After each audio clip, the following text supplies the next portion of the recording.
Alright, welcome to Geek Church episode 30. Of course, this is a special episode. We're completely breaking our format. This is exactly 15 episodes later than episode 15, our superhero episode, which ironically it was 15 parts for episode 15. This will not be a 30-part episode.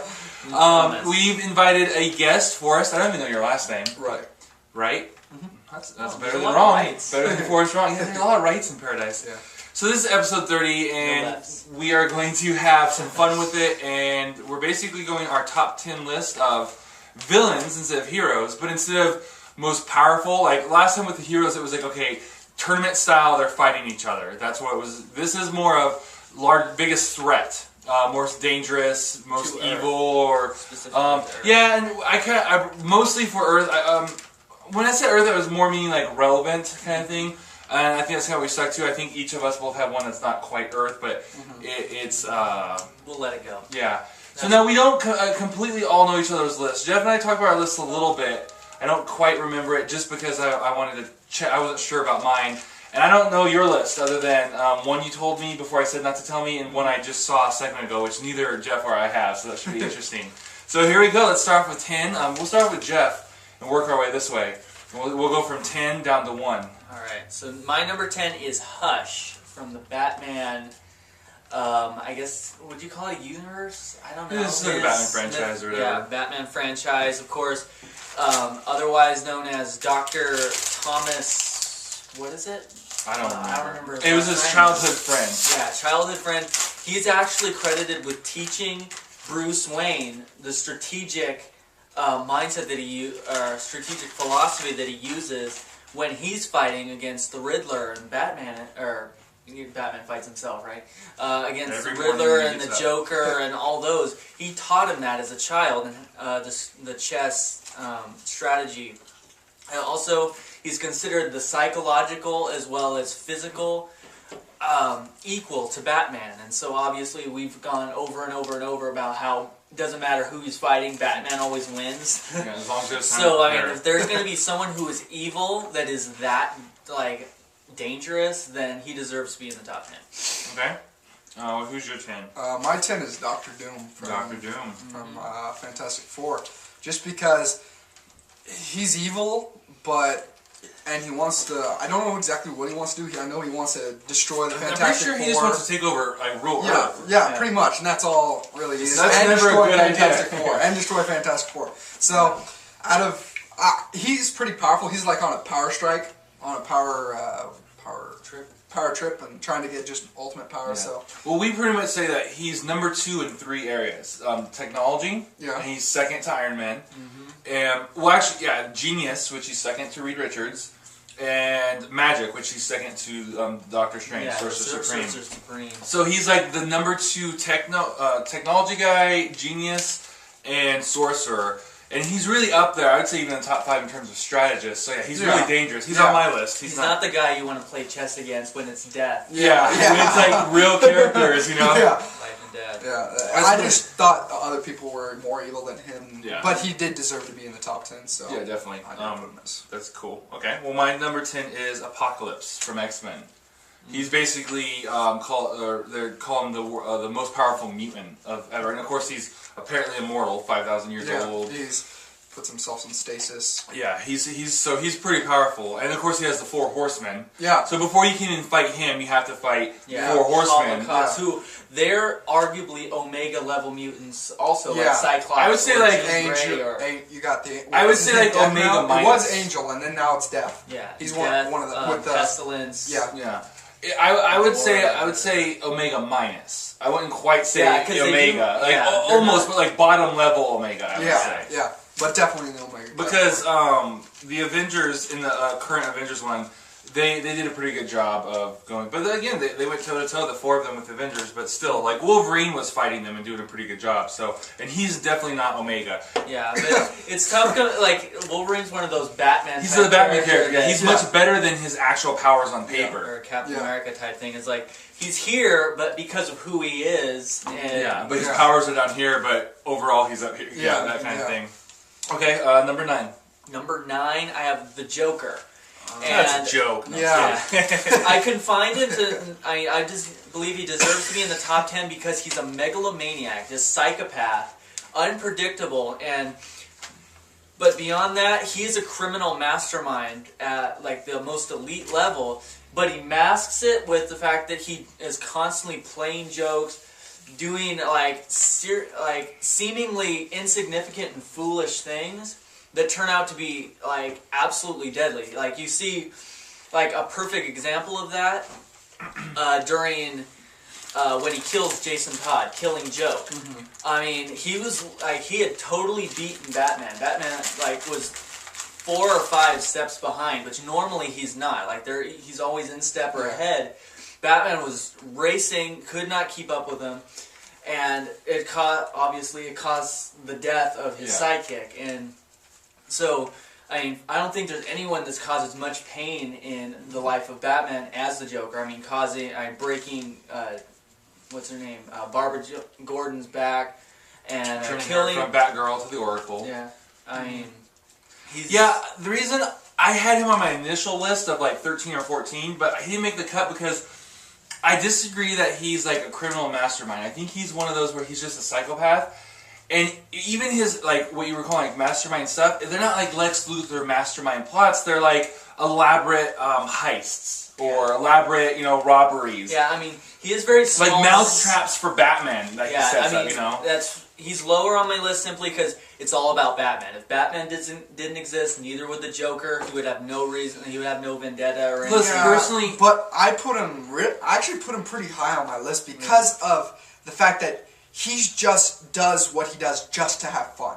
He's just evil. Yeah, there's it's no just, reason. Yeah, he's evil, and the thing is, we're supposed to find the most evil people, and he really is just does it just for the kicks. Yeah. And mine's to me, that's slightly super evil. Mine's not quite just pure evil. Mine's a little more of like their danger, because someone can be evil and not like maybe kill 2 or 3 people in their life compared to someone else who can be evil and like kills 2 or 3 million. So I'm going a little more with like dangerous threat to Earth. Like some of the people on my list, you could argue aren't even evil. It's just they need to survive, or it's their programming, or it's whatever. But it's because they're a threat to Earth. So, but yeah, definitely going by evil. He would. He might even be my number 1 or 2 if I had him going strictly for evil. But my justification was, I was telling Jeff earlier, is he's going to end up in the end of his life, he's going to kill thousands compared to other kills, hundreds of thousands or millions. Compare him to other people on my list. I mean, billions, trillions that have been killed by them. I mean, he's lower. I mean, he doesn't have the body count of them, but it's kind of the significance of. When you gotta look at how long we've been talking about him. It's like he's one of those characters. He's number 9, and we've spent more time talking about him than Wilson. So who's your number 9? My number 9 is actually Lex Luthor. Oh, okay. Because he just wants to ruin Superman's life, pretty much. He wants to rule the world. Mm-hmm. So he's genius, but he doesn't have a body count, really, if you notice. It's more of a collateral damage. Yeah, it's more collateral than... so he's done more damage to Earth than some super villains do. But he's not killing people. He hasn't killed anyone, so that's why I put him so low on my list. Okay. Well, my number 9 is Sinestro. And... he almost made it onto my list like 7 or 8 times. I made my top 10, and I saw his name, and I was like, crap. Yeah. Dang it. That happened with our Civil War list. Like, we made our list, and then there were other characters that we wanted to add, but it was like, I just spent like hours making it. I'm not even going to do it. It was so the reason I have him not higher up is because he's kind of like the jack of all trades characters. He's like a 7 or 8, like across the board. Mm-hmm. I mean, he's extremely powerful. He has a yellow lantern ring, which is pretty much as powerful as a green lantern ring. He's got strategy. He's not an idiot. He's not going to go in there and like meet M. Bizarro kind of thing. Like he's obviously, and with that has leadership. He had the Sinestro Corps. I could be wrong. I'm still catching up for the website, doing some articles on Green Lantern. I'm pretty sure he gets brought back into the Green Lantern Corps as of current. I'm not positive, but I think he's back in the Lantern Corps. I mean, he had his neck broken by the parallax. Yeah, but that was a long time ago. But and then he came back to life essentially. So that's my thing. Is like preserved his life across the board. He's like A- across the board. But he's not higher because he's not going to, defeat Superman in a fist fight. He's not going to outwit like Lex Luthor or even the Joker and that, kind of thing. And even he gets in the way. He has the experience of the galaxy, but then he gets in his own way a little bit with the fact that he's like, oh, it has to be not logical, but like order. He wants order, so he's like a dictator. So so that's why I put him as number 9. Very powerful, very good mentally and stuff, but he's not like 100% in really any of the areas. And for that, Hal Jordan constantly beats him because Hal Jordan may not be as stable, but he's definitely a 9 and 10 in a couple areas, and so he takes them out. So. All right, number 8, I have Brainiac, and he's higher. Like he is on the top 10 simply because he is a world breaker. I mean, he has nearly come to the brink of Earth's destruction. I don't even know how many times, but it's been a lot. Nearly being beaten by simple programming technicalities, essentially. I mean, I have to bring his force field down. That was one of the movies and stuff like that. And so. Of course, he's a monumental threat as far as, anything that can destroy the planet like that, it's a significant threat. And, we're talking about DC Online trailer, the villains have beaten all the heroes, and then they got beat. What beats all the villains? So, yeah, Brainiac, he's only number 8, however, simply because I think the other people that are on my list anyway, I think could own him savage. Okay. Well, yeah, I'll just leave it at that and come back to it. So who's your number 8? My number 8's Loki. Loki. Brother of Thor, son of Odin. Yeah, just because what he's trying to do is become the king of Asgard, and with that power, he's already a mischief maker, and he wants to destroy and rule the 7 realms, and 9 realms. I'm sorry, and one of the 9 realms is Earth. Yeah. And he actually teams up with Doctor Doom, and I can't remember what thing. Well, the Ultimate Alliance. That's what it was. I couldn't remember where it was from. Yeah. And that was a great story. Yeah, I don't think it's canon. No, I don't think it's canon. It's good enough. But I couldn't remember where that was, but that's where it was. Okay. Well, just that trailer isn't canon, but it's still, If you can believe it, it's canon. So, okay, that's good. Well, my number 8 is Doctor Doom. We already talked about him, so obviously that's just why I put him as number 8. The one thing I will say, though, to add is, the reason I didn't put him higher, because I personally, really like Doctor Doom. I never cared for him, because he was like a guy, I was like, he's like a weird dude, he's crazy, he's got knight's armor and a dress, I didn't care much. We play a lot of HeroScape, and Jeff and I started arguing over the fact that if he could fly, I'm like, no, he doesn't, because you get an advantage if you're a flying character. And he's like, he flies. I go, no, he doesn't.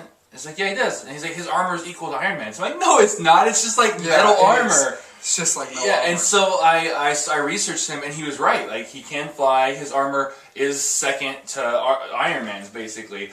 And so I started reading about him, and I got more into his character and more about, and I really like him. And I'd love to put him higher, but one of the reasons is because his ambition, he gets in the way of himself a lot, and so he has a small country. He's had a long time and a lot of resources to take over Earth. He has a small country. He can't beat 4 retards. I mean,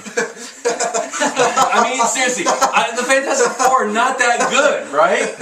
They're not that good, and so it's like he hasn't been able to beat them, and just different things. So I put that because of some of those things. If he was a little bit more team-oriented, and he doesn't even have an honor guard in that sense. Some of these characters, like Apocalypse, it's well, before you can even beat him, you have to beat all these basically Omega class. And some of my other characters, they have an entourage of people who could take on the Justice League before you even fight them. He's just him. It would take you 15 minutes to defeat his army. There's a series where Doctor Doom pays Luke Cage to do something because it was Heroes He was a hero for hire back in the 60s. And he holds out, he doesn't pay him. Luke Cage goes into the castle and beats the snot out of, well, that's what I'm saying. It's not that hard if you're a superhero to storm his castle. He's got shock troopers. He doesn't have this honor guard thing. So that's why I did that. That was my 8. So who's